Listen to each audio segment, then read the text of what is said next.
Okay. Recording approved.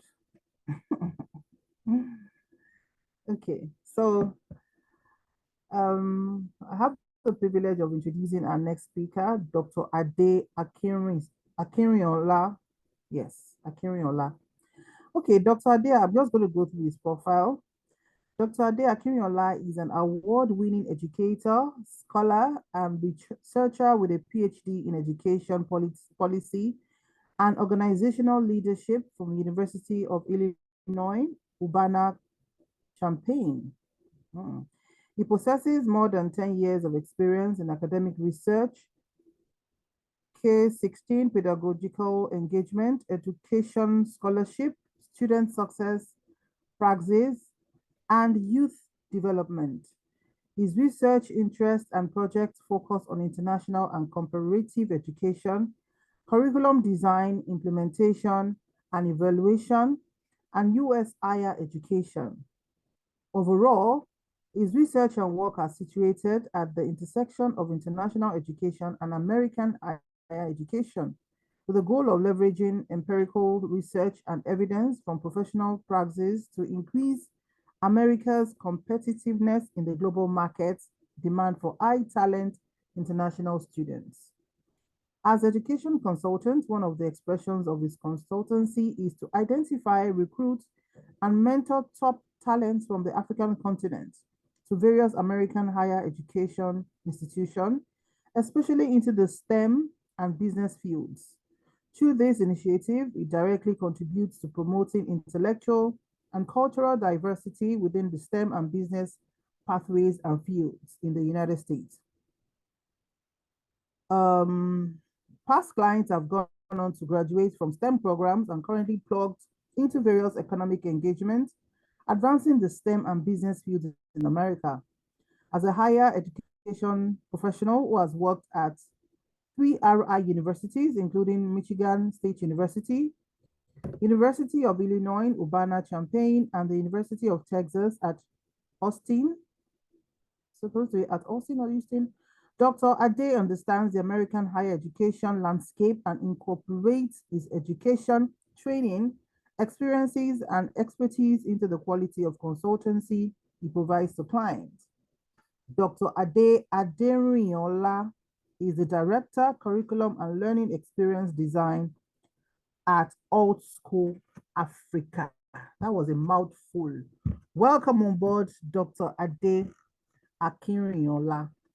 It's a pleasure to have you. And this is your session. We have the practice of keeping everything within our time so that, we'll keep to time. We don't do the African thing at Thesis. So you have the floor now to take us on a jolly ride. Okay, I appreciate it. That was a long read.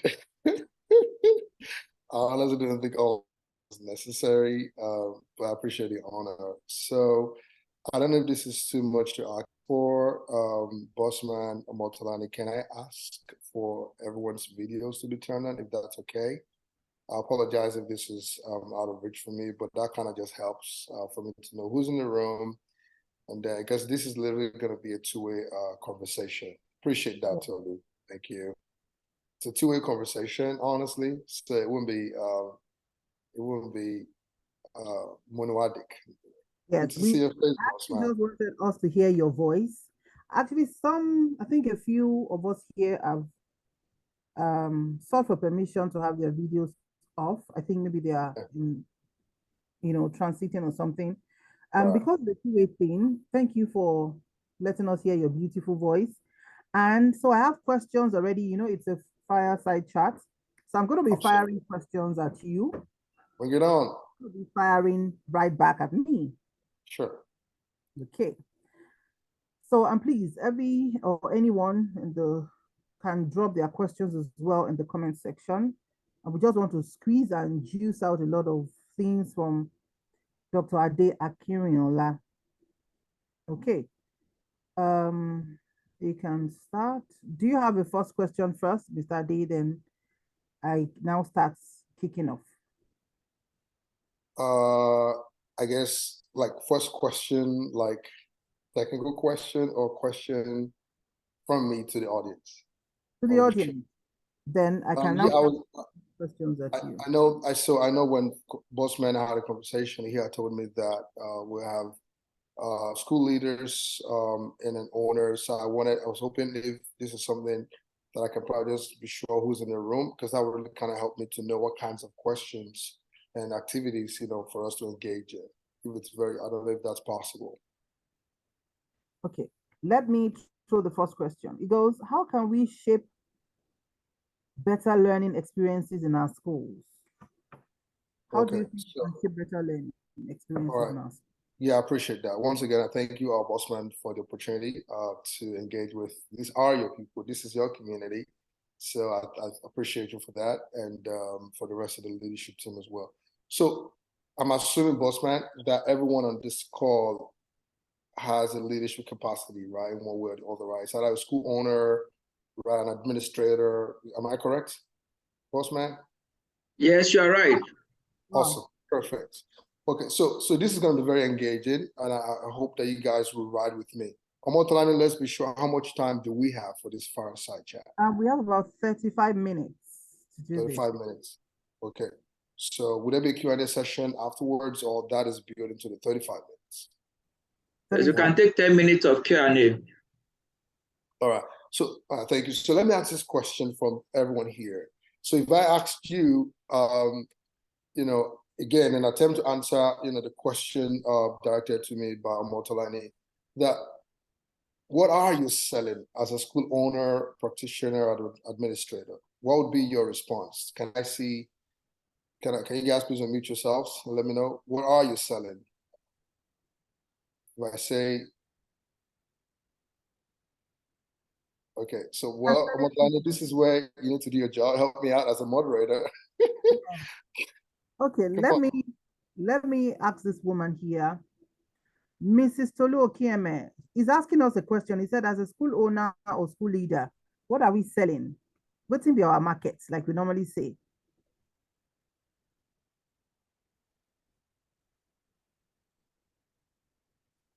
Ms. Okieme, you can unmute yourself. Or Prof, do you have to unmute him? Do you have to authorize her to? I can actually, sorry about that. You're putting me, the way that Dr. Ade said, now he's scared. You have just thrown me under the bus. So,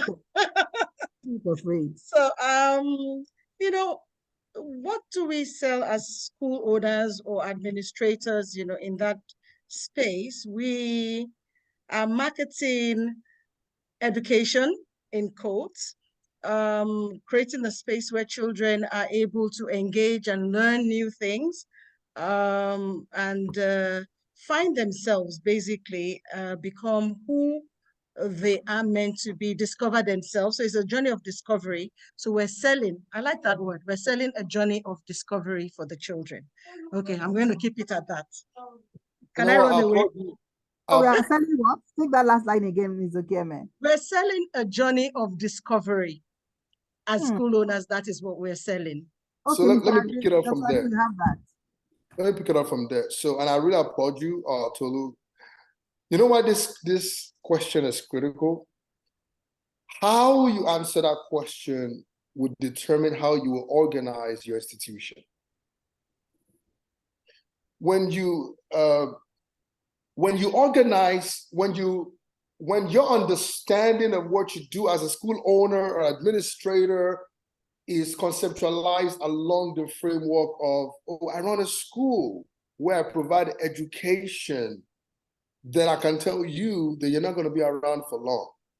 But when you understand that what you are selling is actually a journey, and then one of the questions that should come to your mind is, what does that journey, or what should that journey look like? And the very idea of a journey communicates at least two things. One, there is a starting point. Three things: there is a process and there is a destination. And I applaud you, Tolu, for that beautiful answer. I honestly, I'm even more scared now, because I don't know if you actually had a device that, I give you access to my notes. I'm literally kind of scared right now. Okay, all right. So because you literally just did took out. AI. We did AI a few minutes, the last session. So I'm I using know. AI. I'm like, I think my laptop has been bugged by this woman, but I appreciate that. And let me tell you why that's critical. Okay, I've had the honor, of course, I had my undergrad in Nigeria before I moved here about a decade ago, and I've seen both worlds. And one of the things that I know that most schools in America have been able to do so well is to answer that question, what exactly are we doing? Now, your answer to the question is the why that separates you as a school owner from your competition. So whether or not you're able to answer the why question, the question I asked, which is what exactly are you selling, will determine the kinds of learners or clients you attract and how long you're gonna be relevant in the market to keep serving that need. So I wanted to kind of start from there, that to better shape learning experiences in our schools, we need to understand the question, why am I even where I am in the first place? That's the first thing. And then the next thing is this. I was having a conversation with Bossman the very first time he and I spoke on the phone, and I was saying to him that, if I can summarize my answer to that question, the two things, here's what I would say. That number one, to better shape, your learners and learning experiences, there are two main things. Now, under which two main buckets, under which everything else is clustered around. Number one is you've got to be able to identify and reduce the barriers to maximizing your student learning. I'll say that again. You've got to be able to identify and reduce the barriers to maximizing your student learning. And that is going to look different from school to school, from program to program, from classroom to classroom. And then the other side of it, which is like that's like, of course, every coin has two sides, is you've got to be able to first identify and increase the factors that will help you to maximize your student learning. One of the things that I've noticed that a lot of educators do and school owners is we focus on the latter and ignore the former. So here's what I mean. Okay, a teacher is not doing so well, you fire the teacher, you get a better replacement. You're investing on one side of the coin, which is what? You've identified, and then, right, you're doing what? You're trying to increase one of the key factors that shape the learning experience in your school. So we realize that we don't have enough books, or our learners don't have X number of other instructional or teaching aids. Then I'm pumping money into it, but then you're not asking yourself that what are some of the factors, right, that inhibits, okay, your goal to achieving, the maximization of student learning experience that we need to reduce. You can't do one without the other. It's the reason why some schools stand out from other schools. So that's point number two. In the interest of time, let me go to the next question, Tolani. So two key things. Identify and reduce what? The barriers, right, to maximize the student learning. And then the other side of it is what? Identify and increase the factors that maximize student learning. And like I said, this has to be contextualized to your school environment, to vary from school to school, from program to program, from classroom to classroom, and definitely from subject to subject. So, Lani. All right. Thank you so much, Mr. Dr. Ade and Mrs. Tolu Okeme. I think that was a very robust response that, shows that you have actually hacked into doctors' maybe PowerPoint or something. I like that synergy. All right. The next question is, what are the key drivers of better learning experience in the 21st century, and how can educators take the lead? Let me take that again. What are the key drivers of better learning experience in the 21st century, and how can educators take the lead? I appreciate that. That's a great question. So I've got about maybe 4 to 5 points I'm going to go over real quick. So number one is you have to adopt a learner obsession mindset. I'll say that again. You have to adopt a learner obsession mindset. What exactly do our learners need? And here's what I like to say. You cannot go wrong by focusing on your users. What exactly do they need? And why is that a need that characterizes their hunger? That's number one. You have to.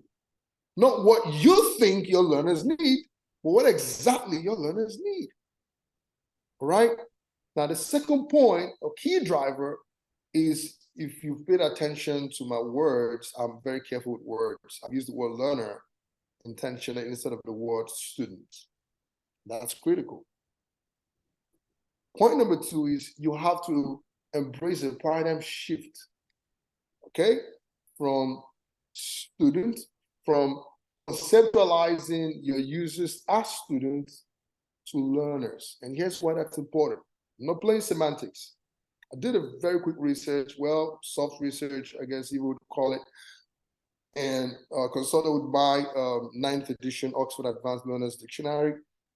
And I know the word student, one of the key meanings is, somebody who's, engaged in the process of studying at a college or university, pretty much academic institution. And then I drilled further, to look up the meaning of the word study, and here's one of the key definitions I see. The activity of learning or gaining knowledge, either from books or by examining things in the world. Now, you might not understand where I'm going yet, but I'm going to read the definition again of the word learner. Now, that was for study. A person who is finding out about a subject or how to do something. Say that again. A person who is finding out about the subject or how to do something. And one of the things that immediately stands out to a discerning mind and eye from these two definitions is this, that the word study seems to lean more heavily toward gaining knowledge or acquiring knowledge. Whereas the word learning or learner, okay, is much broader than that, to include skills, not just knowledge, and also attitudinal qualities that help to enhance the quality of knowledge that you are gaining. Now, two key things that I want you to pay attention to this.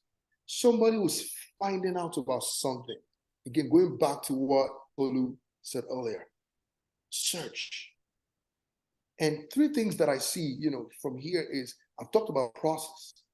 Now, when you begin to conceive of the users you're serving as not just students, learners, this paradigm should help you with at least three things.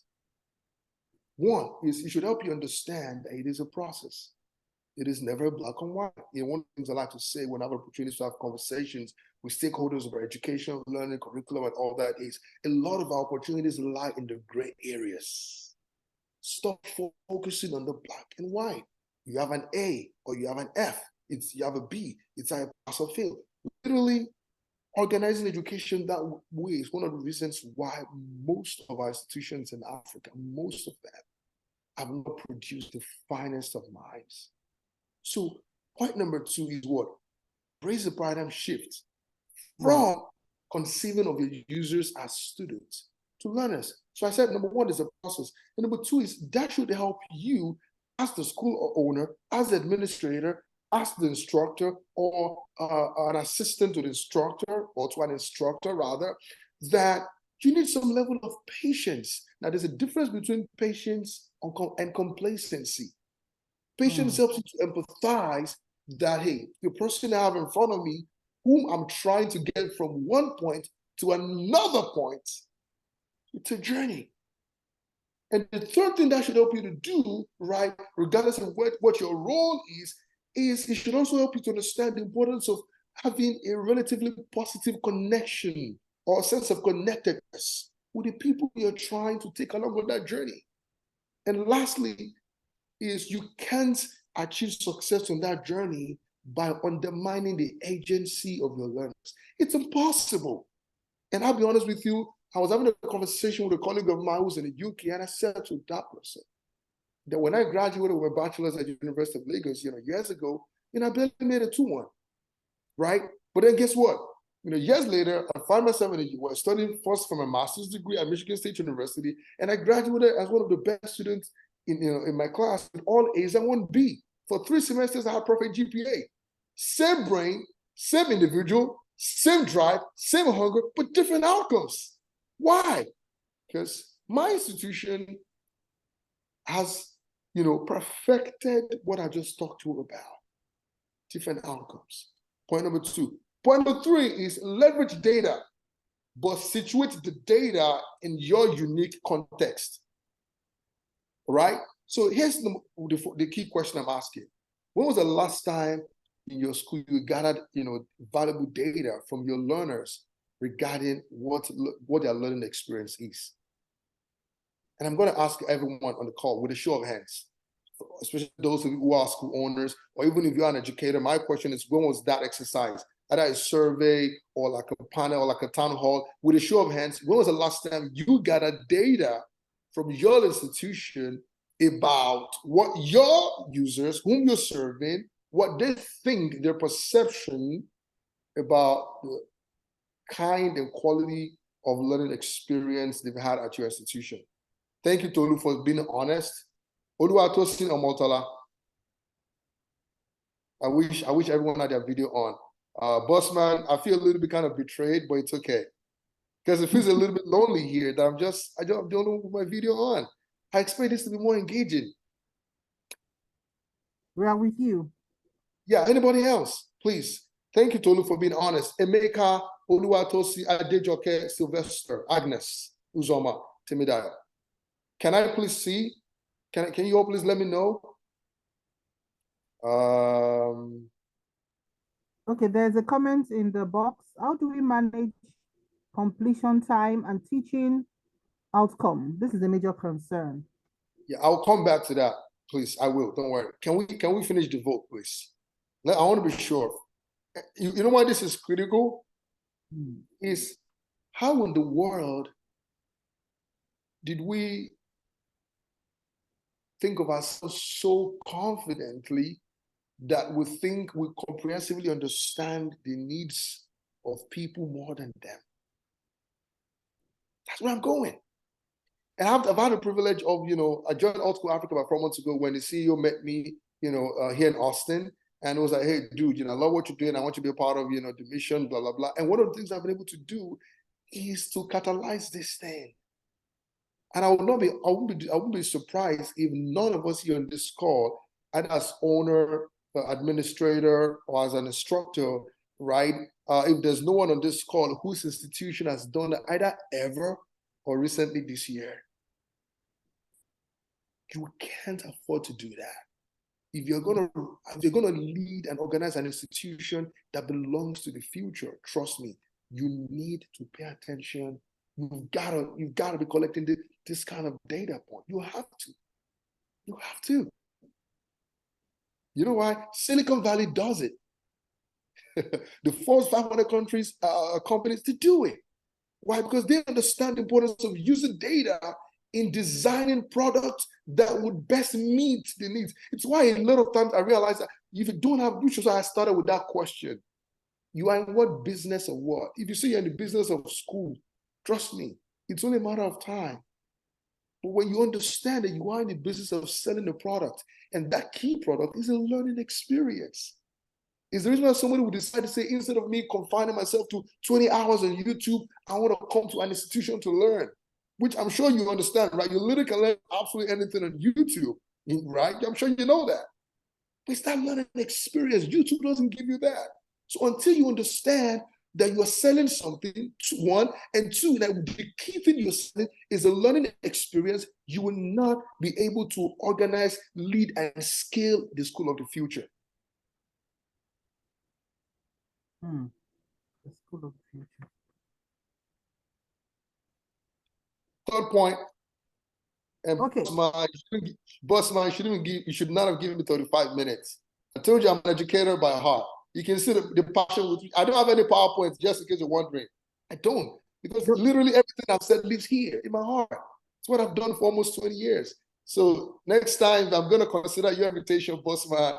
We have to agree. We cannot do 35 minutes, and everyone has to have the video on, and we have to be highly engaging. You have to promise me, or otherwise your request will be dead on arrival. Are you with me, sir?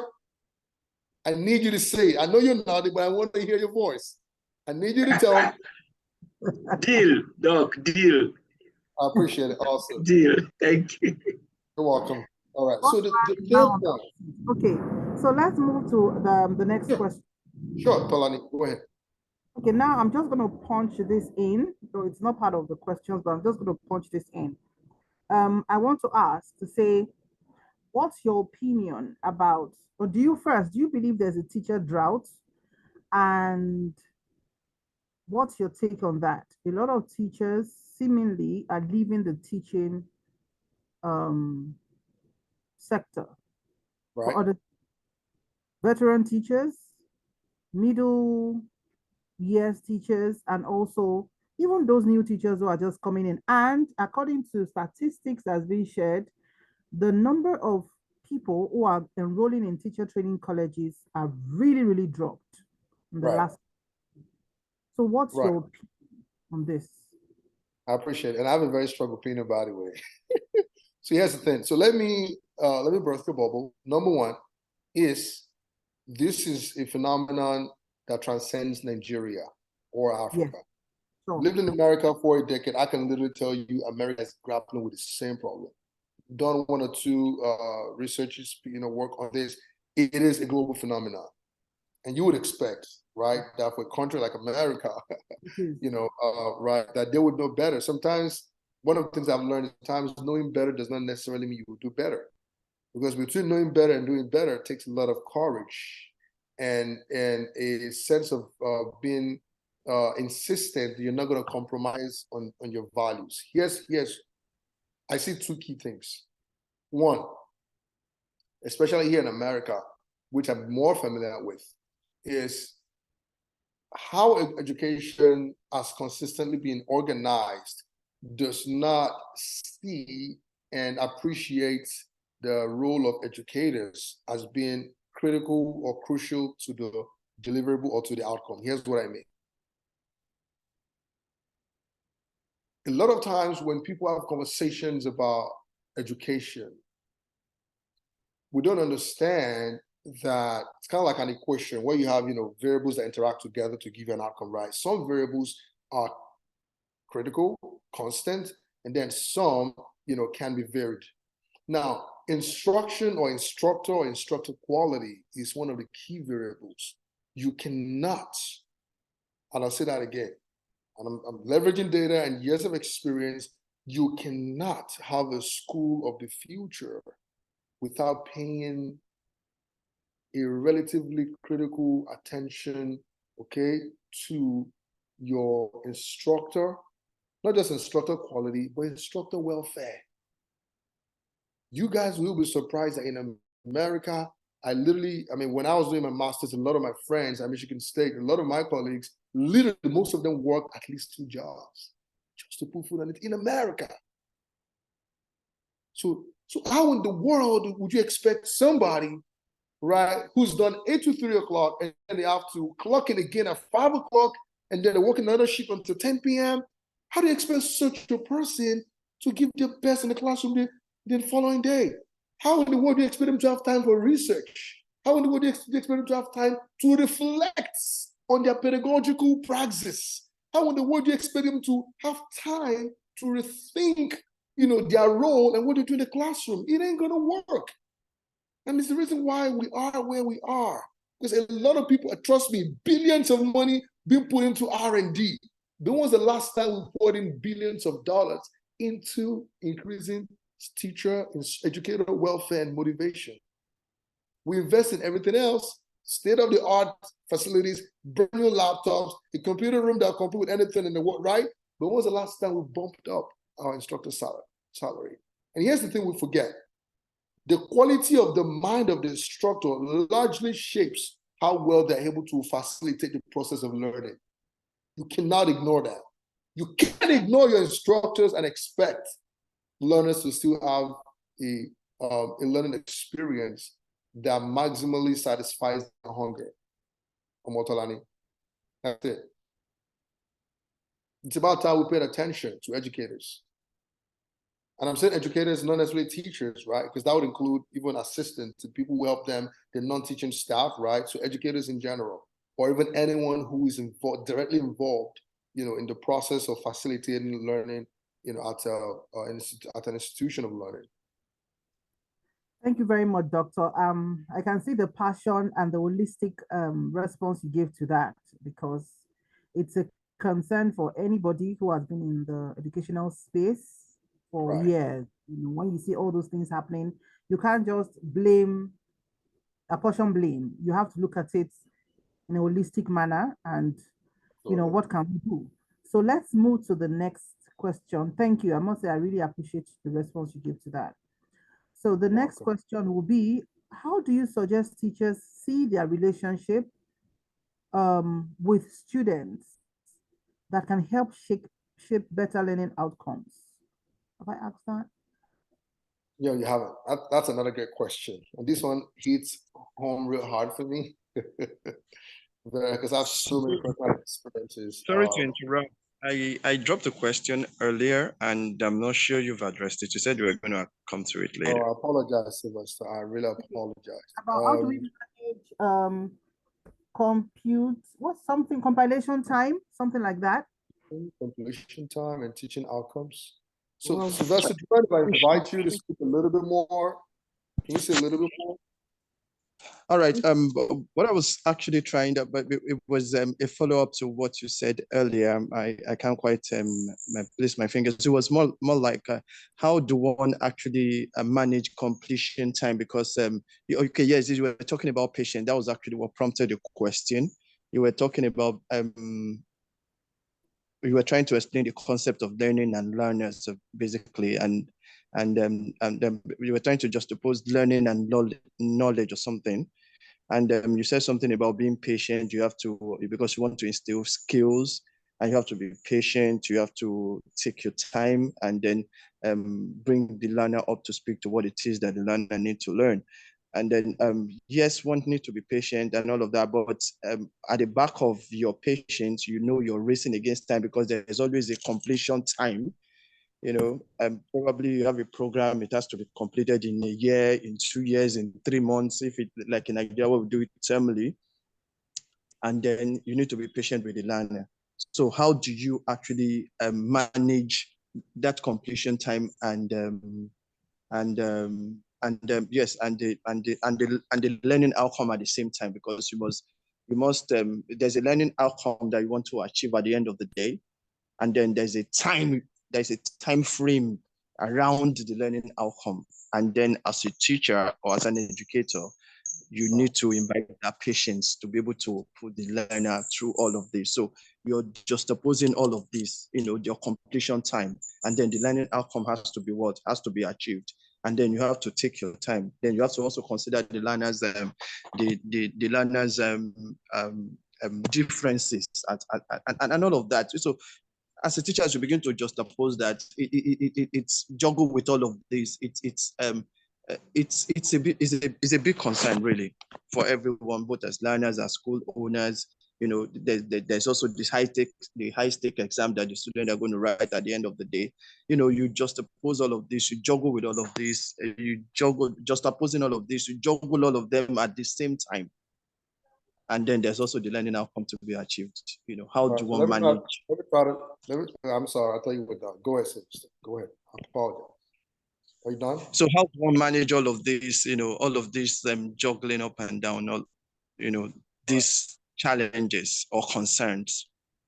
Sure. I see Tolu's end, but Tolu, before I call you, I want to be sure. Let me try to see if I can summarize your concern, Sylvester. So, in essence, your question is: there seems to be a lot that needs to be done, and we don't have eternity to do it, and especially for stragglers or learners who might be struggling, who may not be responding to our pedagogy at the rates that we expect them to respond and when we expect them to respond.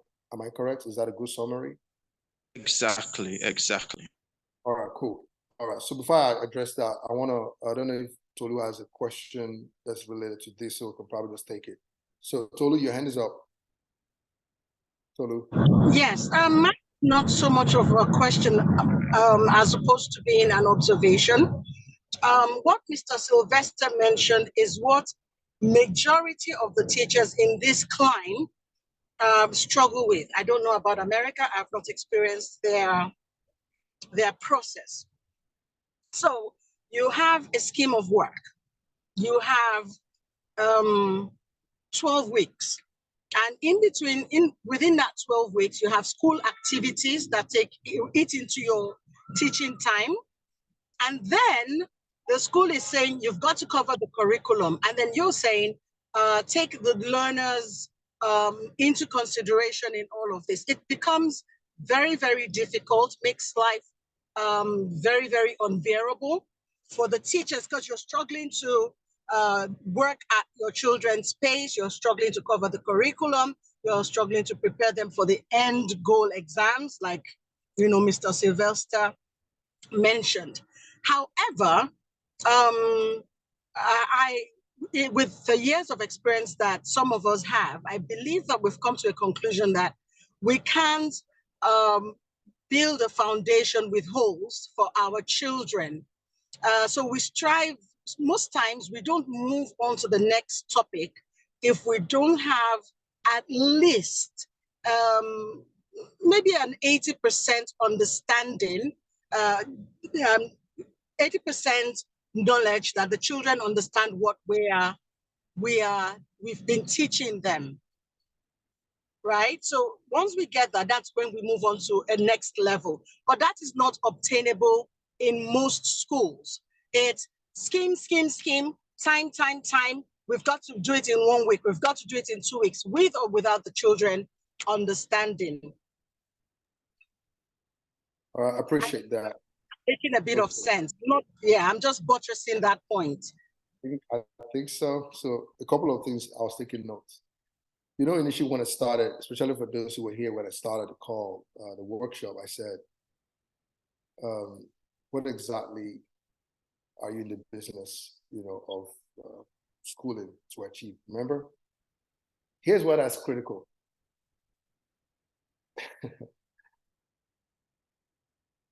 We cannot nip in the bud all the concerns that you all have articulated without paying attention to how we organize the business of education. I'll say that again. The reason why I can sense the frustration in your voices, especially Sylvester, and I was there, right? I was there, I experienced it. I had my K through 16 education in Nigeria before I moved to the US. Is we cannot change. Okay, let me put it this way. We cannot situate our learners' learning experience as a primary focus as we should without paying attention to how we organize education. Here's what I mean. When you organize education to be heavily focused on, standardized tests, and then, you have to do this, you have to do that. And then that is what will inform the metrics, the performance metrics you utilize, right, to decide whether an educator is meeting expectations or not. So that's why I think it was Tolu who said it's a foundational problem.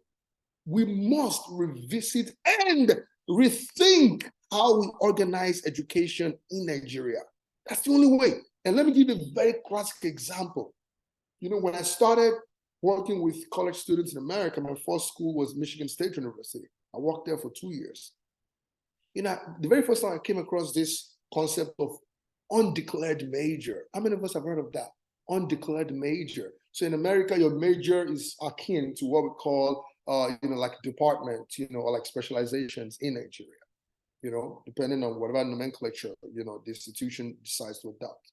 Like, what is undeclared major? So pretty much the concept of undeclared major is increasingly organizers of education in this part of the world realize that there are some learners who get into college, which, by the way, is what Americans choose to call university, which until tomorrow still doesn't make sense to me, even though you have universities in the appellation, in the titles, now in the names of institutions.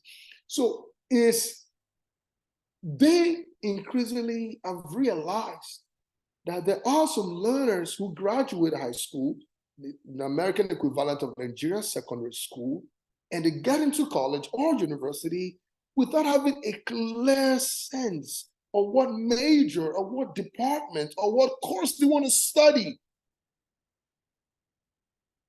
Am I the only one on this call?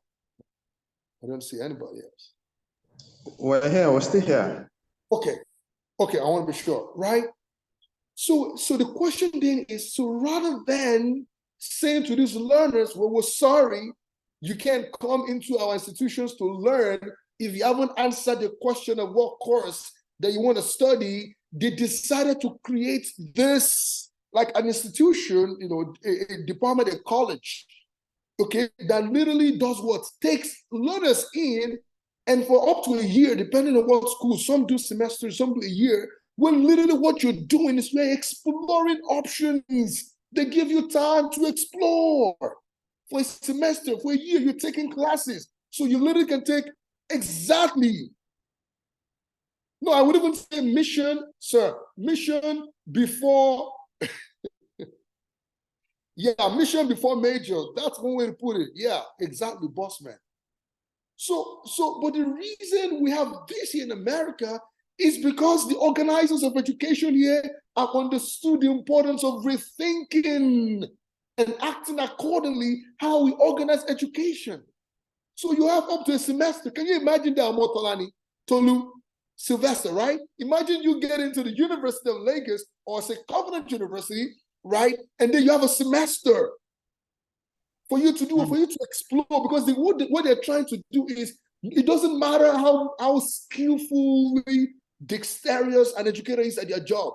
If a learner who is, say, a square peg is put in a round hole of either a major to study, it doesn't matter. You can't get that person from where they are to where they should be. So it's like we're asking educators, right, to educate people who possibly could be square pegs in round holes or round pegs in square holes, right? And they were saying educators are not doing their job. So we need to rethink how we organize education, to intentionally put time in there for educators to reflect. I said that much earlier, right? Assign time for educators to reflect on their practice. Like, it should be a part of how education is organized, where it is okay for you to, I don't know what it is in Nigeria. Is it still 8 to 3 or 8 to 5? It's been a while, I'm so sorry. Is it 8 to 3, Tolani?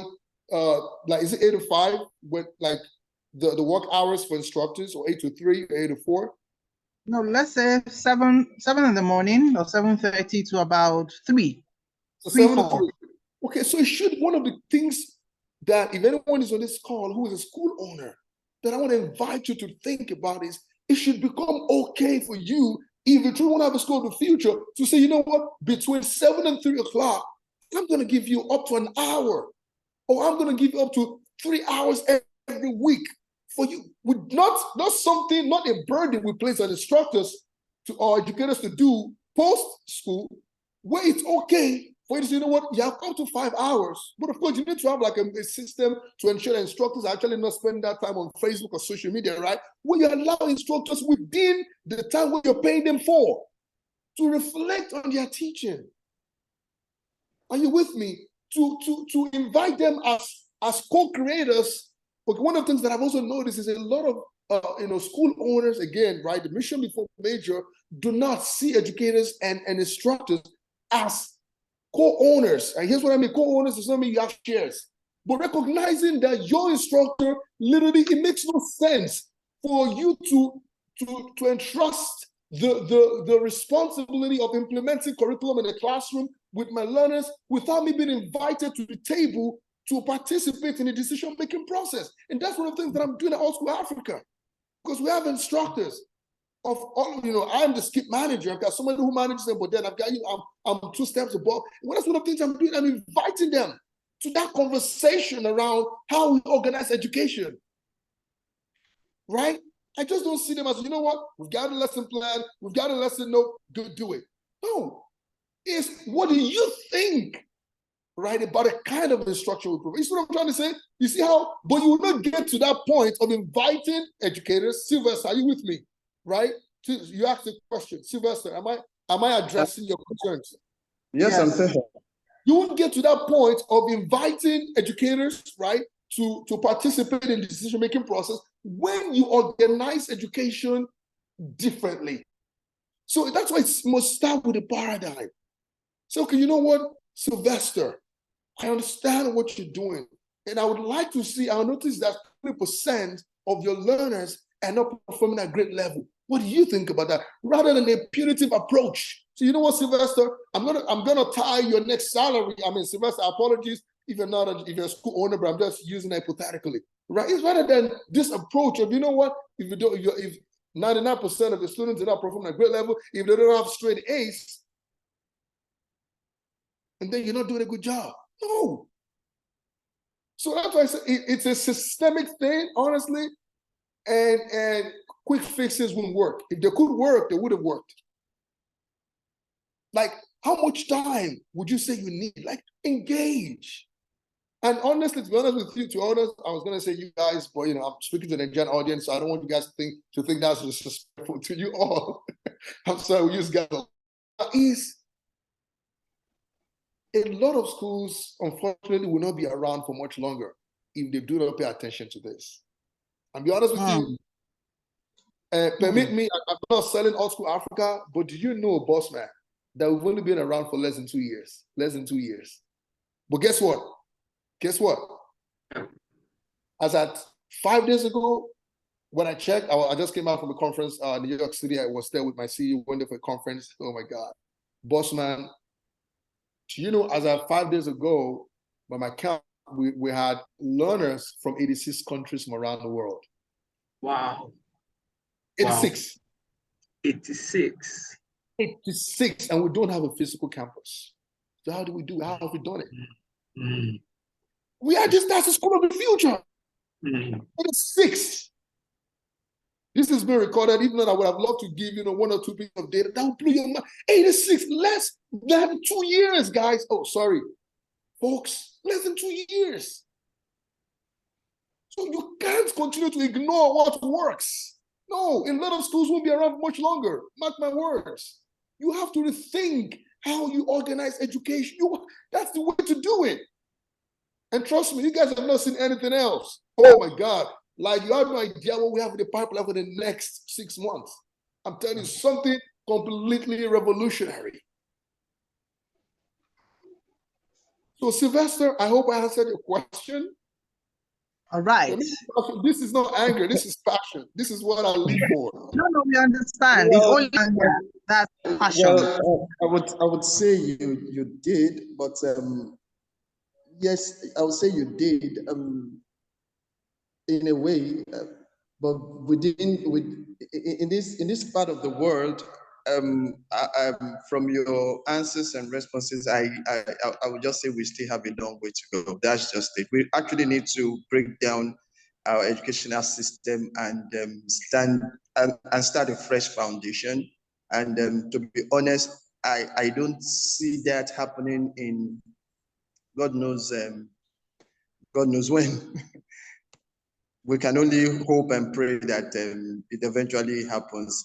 But I don't know. I can offer some encouragement. Is there anybody here? Anybody here? Is there anybody here who is a school owner? That's why I wish I had the bio of everyone, but it's okay. Anybody here in the call is a school owner? Nobody? More like it's not actually about the school owners. I was discussing with my head of school earlier, and of course we're actually talking about this program, and my concern was, you know, the public schools who are actually supposed to be at the forefront of some of these innovations and rethinking system of education. They are far behind. The international schools seem to be the benchmark for for standard in terms of educational practice here in Nigeria. And then you look at the statistics or the data. You talked about data earlier. You look at the data, they will probably constitute the real international school doing the right thing, probably constitute less than 5 or 10% of the schools in Nigeria. And then you now begin to look at the future based on some of the things that you've said. And to be honest, it's really blink. You know, it's really. I feel your pain, Sylvester, honestly. And you see why what Bossman and his team are doing is critical. You see the reason why literally what we're doing right now, right, is very important. And I wish that, this is a challenge I'm throwing out there to, Bossman and his team to see how you can get more school owners. Let me tell you why it's important to have that school owners get this, Sylvester. Okay, because for the most part, the executive decision-making, right, power rests on them. The reason I've been able to birth, I've only been with AltSchool Africa for 4 months, and it feels like eternity. Not because I've not loved it, but because of how many things we've achieved. Sylvester, the reason I can tell you we've recorded this level of, and trust me, is less than 10%, is because literally I was recruited by the CEO, whose mind literally he intrinsically thinks destructively. So that's why so the reason literally, this just 2 days ago, I told you on our plane back from New York to Texas where I'm based, we're having a conversation, on the plane. And I was telling you know what, yeah, for my plans, for my vision, my vision of where I literally, because I'm the director of curriculum and learning experience design. So pretty much everything we've talked about, literally just think of me as like the chief education strategist for everything AltSchool Africa is doing. It's a lot of weight. And I was telling myself, you know what, for my vision for the next 5-10 years, I need A, B, C, and X, Y, Z. And then the next thing he asked me was, what do you need right now, to get that? You know what? And I said, you know what? There's a role I said, I want this role, okay, nested in my team as soon as possible. And you know what he said to me? He said, send me an email, copy, this other person, who's like the co-decision maker. Literally, he gave me a call. He gave me a call 2 nights ago around 9 p.m. to say, hey, Ade, I've not seen your email. We're making this decision yesterday. I need you to send, and I sent that email. I said, yesterday I received an email of approval. So this is what I'm saying about school owners buying into this is critical. Are you with me, Motolani? Does that make sense? It's critical. When was the last time, school owners will say, you know what, I'm going to send you Agnes and Sylvester to an education conference, look at this. Look how many of us are on this call. Right? Thank you. I'm sorry. And until we get to that point where we realize that conversations like this or participating in conversations like this is critical to helping us, develop and maintain that mindset of conceiving and building a school of the future, we will not pay attention to it. Sorry, Tolani, I apologize. That was a bit of an overstretch for like a minute. No problem. Thank you so much. Bossman literally set me up when he gave me the 5 minutes. I told you, this ain't gonna work. We're not doing this next time. Okay. I'm really happy with the manner we're going about this and the questions by Mr. Sylvester. It's something that a lot of us, even if we are not school owners, we can call ourselves experienced teachers, educators, maybe because we're leaders and maybe consultants. So we've seen things, and that's why I look with conferences like this. The truth of the matter is, people whose future are just few people. That's how it is when it wants to happen. It's not everybody that would be on the same boat with those kind of thinkers at the same time.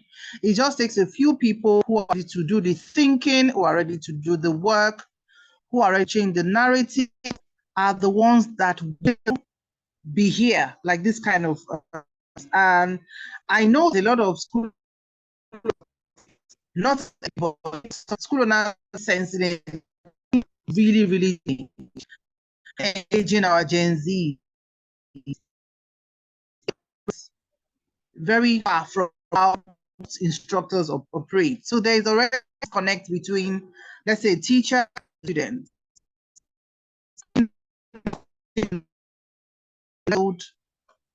Or how they should learn. I'm saying audio is more full. Just Yes. The connection between the forms of assessment a teacher uses and the overall experience of students on hear me.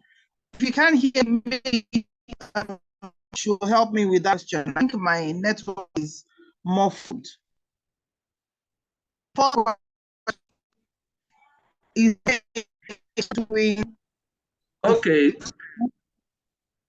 I think the question she's asking is there a connection between the forms of assessment the teacher uses and the overall experience of the student on a course or program?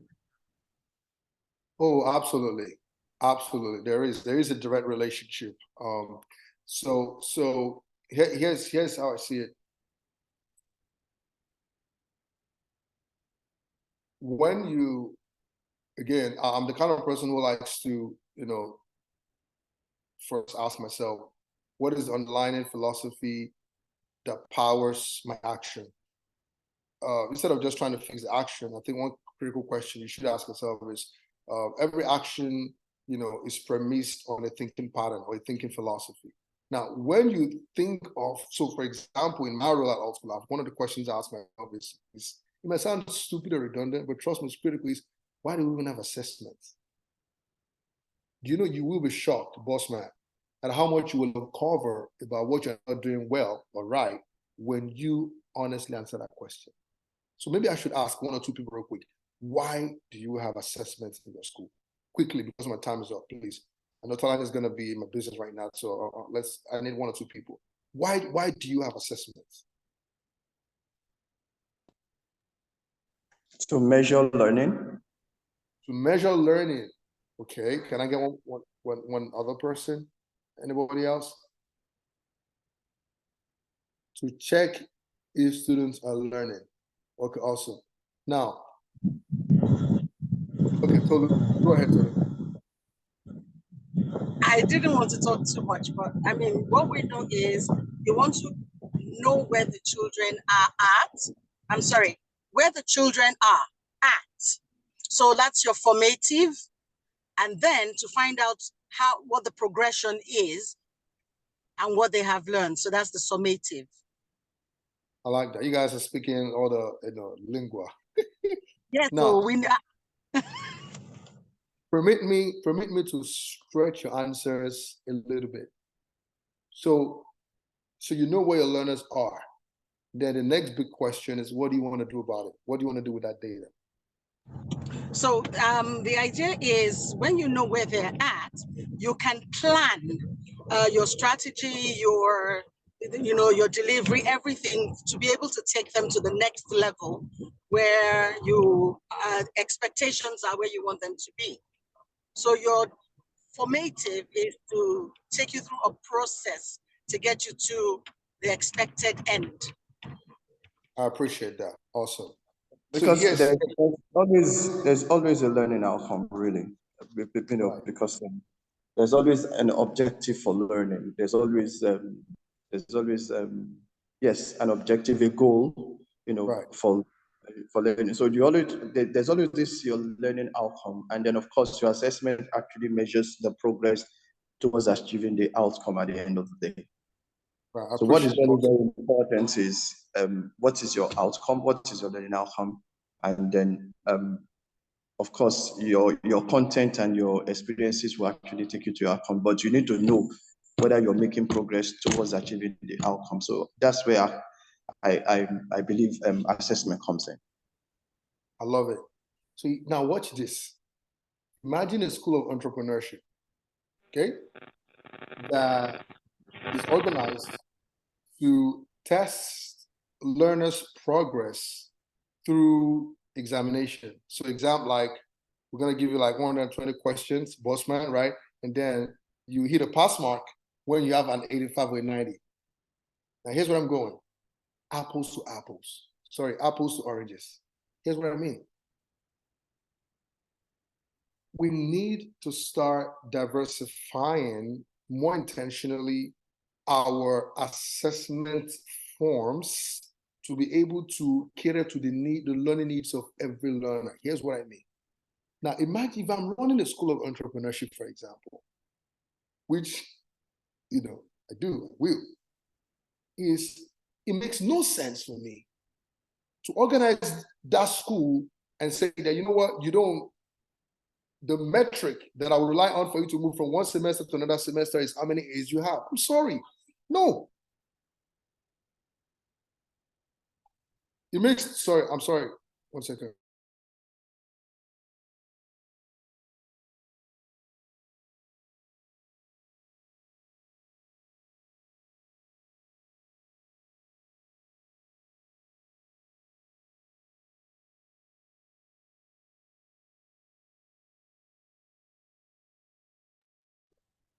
Bossman, I'm sorry. I just realized that I'm actually co-facilitating the meeting right now. I thought this was going to be, yes, and that I just got a call from work, one of my associates. But let me finish up. Can you please tell them to please give me about maximum 10 minutes?